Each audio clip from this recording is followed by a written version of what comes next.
कुछ लोग सोचते होंगे कि दूध भी तो मांस के अंदर ही आता है। ये बड़ा वैज्ञानिकों के साथ, संतों के साथ बड़ा मतभेद चलता रहता है कि फिर दूध को पूछा भी किसी ने मेरे से कि जी दूध भी तो मांस से ही निकलता है, उसी से बनता है, तो वो शुद्ध कैसे हुआ? वो तो शुद्ध नहीं हो सकता, फिर तो उसका भी ग्रहण नहीं करना चाहिए। क्यों पिए हम दूध फिर? अनेकों अनेक सवाल हैं जिनके प्रश्न आप लोग खोजते हो लेकिन जवाब तक नहीं पहुंच पाते। उसी प्रकार से ये प्रश्न है। दूध के अंदर क्योंकि वो मांस से ही निकल करके आता है, वो जो उनके बनाने की प्रक्रिया है वो उसी से गुजर करके आता है। लेकिन वो चारा खाने से उत्पन्न होता है। फिर सवाल उत्पन्न होगा, चारा खाने से ही शरीर चलते हैं, फिर मांसाहार क्यों नहीं? मांसाहार इसलिए नहीं क्योंकि मांसाहार में जीव की हत्या करनी पड़ती है, जीव को कष्ट होता है, जीव को परेशानी होती है, तड़फना पड़ता है और प्राण गंवाने पड़ते हैं। इसलिए मांसाहार नहीं करना चाहिए। दूध क्यों? दूध इसलिए क्योंकि वो जीव को कष्ट दे करके प्राप्त नहीं होता। अगर आप सबके घर में गायें भैंसें होंगी, अगर आप एक दिन दूध नहीं निकालोगे तो वो धीरे धीरे परेशान होने लगेगी, उन्हें कष्ट होने लगेगा कि कोई दूध निकाल ले और राहत मिल जाए। क्योंकि उनका जो दूध का सिस्टम है वो परमात्मा ने इस प्रकार से तैयार किया है। कुछ लोग बोलते हैं कि ये तो उनके जो बच्चे हैं उनके लिए बनाया है। हाँ, उनके लिए बनाया है, हम कहाँ मना करते हैं। लेकिन क्या 16 और 18 किलो दूध क्या उनका कोई बच्चा पी सकता है? आजकल तो गायें 40 किलो तक दूध देती हैं। मुझे एक लड़का बता रहा था कि जी गायें 45 और 49 किलो तक दूध देती हैं।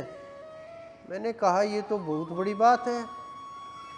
तो इतना दूध उनके बच्चे कैसे पिएंगे? नहीं पी सकते।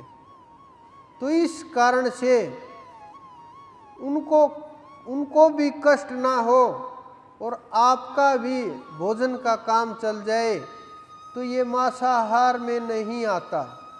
उस श्रेणी से इसको इसलिए निकाल दिया गया क्योंकि ये बिना कष्ट दिए प्राप्त होता है, बिना परेशान किए प्राप्त होता है।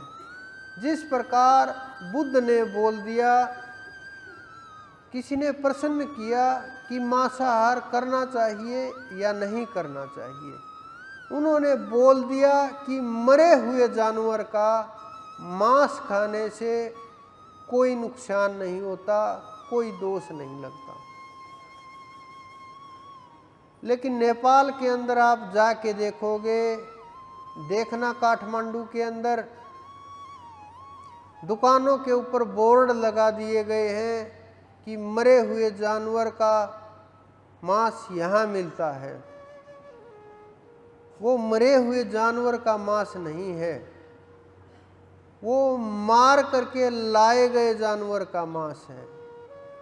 उसे दोष लगेगा। वो तब की बातें हैं जब आपको भोजन प्राप्त ही ना हो, जब अन्न हो ही नहीं। उस स्थान की बातें हैं वो। लेकिन जब आपको सब कुछ मिल रहा है, परमात्मा ने, प्रकृति ने आपको दिया है, तो आपको उनकी आवश्यकता कहाँ हुई? तो इस कारण से इसको साधकों के लिए अच्छा नहीं माना जाता कि जो साधना करते हैं इनसे दूर ही रहो। कुछ लोग शराब पी करके बोलते हैं मैं ध्यान में चला गया। आप शराब पी करके गाड़ी तो चला नहीं सकते। मैंने देखा है कई लोगों के हालात कि एक शराबी आदमी अगर बाइक से जाएगा तो खुद मरेगा, अगर ऑटो चलाएगा तो दो चारों को ले जाएगा, अगर वही शराबी बस चलाएगा तो 50-40 को तो निपटा ही देगा। अगर उसी के हाथ में ट्रेन दे दी जाए तो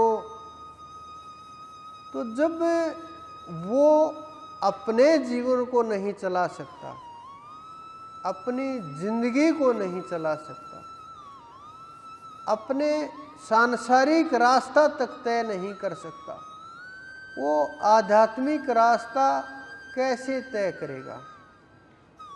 क्योंकि उनका तो बुद्धि के ऊपर बड़ा प्रभाव होता है। मानव को पता ही नहीं चलता, होश ही नहीं रहता। तो इस कारण से हमारे ऋषियों ने बहुत सोच समझ करके आप लोगों के लिए ये रास्ते दिखाए, ये रास्ते खोले और इन रास्तों के ऊपर चलने के लिए बोला।